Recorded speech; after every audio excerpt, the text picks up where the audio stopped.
तर पालघर जिल्ह्यामध्ये एक घटना घडलेली आहे. त्यामध्ये श्रीमती निकिता निलेश घाटाळ वर्ष 20 या महिलेचा बच्चू वॅक्सिनेशननी डेथ झाली अशा प्रकारचं आम्हाला वृत्तपत्रातून माहिती कळाली.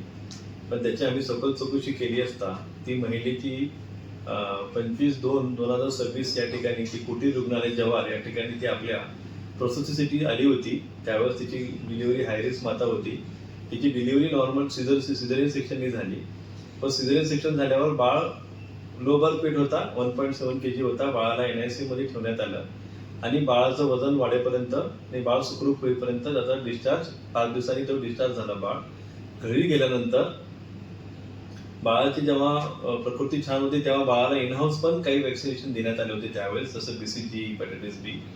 आणि जेव्हा बाळ पुन्हा सेकंड डोजमध्ये 20/5/2026 या ठिकाणी कुटीर रुग्णालयात जव्हार कुटीर रुग्णालयात परत आला, त्या ठिकाणी त्याचं वॅक्सिनेशन होतं.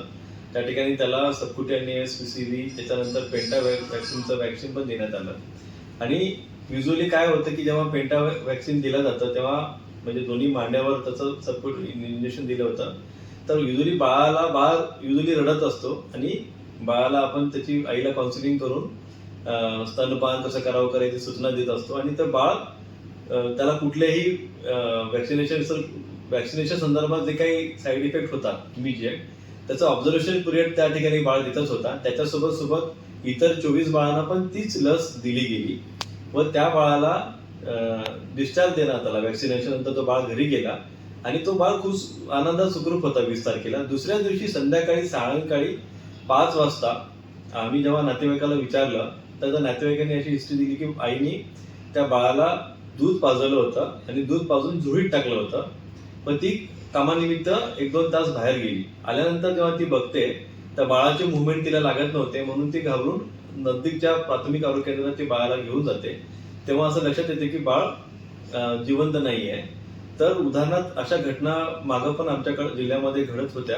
म्हणजे की या ठिकाणी काय दूध पाजून झोळीत टाकण्याची जी पद्धत आहे याकरता आम्ही त्यांना काउन्सिलिंग करत असतो की बर्फिंग करावे. कारण दूध कधी कधी काय होतं वॅक्सिनेशन नंतर बाळ युजली रडतो आणि आई कधी कधी झोपूनच दूध पाजवतं आणि त्याच्यानंतर काय करतात परत त्याला झोळीत टाकतात. त्यामुळं कदाचित असं घटना होऊ शकते की ते बाळाच्या फुफ्फुसामध्ये दूध गेलं असावं. पण आम्ही जेव्हा त्यांना पोस्टमॉर्टम करण्याचा सल्ला दिला आणि सांगितलं की तुम्ही पोस्टमॉर्टम करा जेणेकरून आपल्याला त्याचं योग्य कारण निदर्शनास येईल, पण त्यांच्या नातेवाईकांनी त्याला पोस्टमॉर्टमला नकार दिला होता.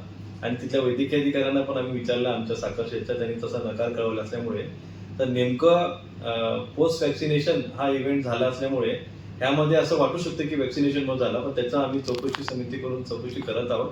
पण इतर ज्या बाळांना दिले त्यांना कुठल्या प्रकारचं रिॲक्शन नाही व या सेम बाळाला हीच लस पहिल्या वेळेस पण दिली गेली होती. हे दुसरा सेकंड डोस होता. त्यामुळे वॅक्सिनेशनमुळे हा प्रकार घडलाय याची शक्यता फार दाट कमी आहे. जर पोस्टमॉर्टम केलं असतं तर नक्की ह्या बाळाचा मृत्यू कशामुळे झाला याचा उलगडा झाला असता.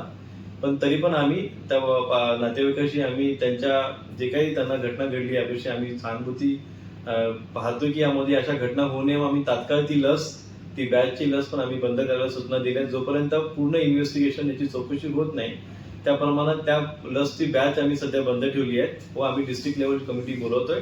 डिस्ट्रिक्ट लेवल कमिटीचा जे काही निष्कर्ष निघेल ते आम्ही पुन्हा प्रसार माध्यमांना कळवतो.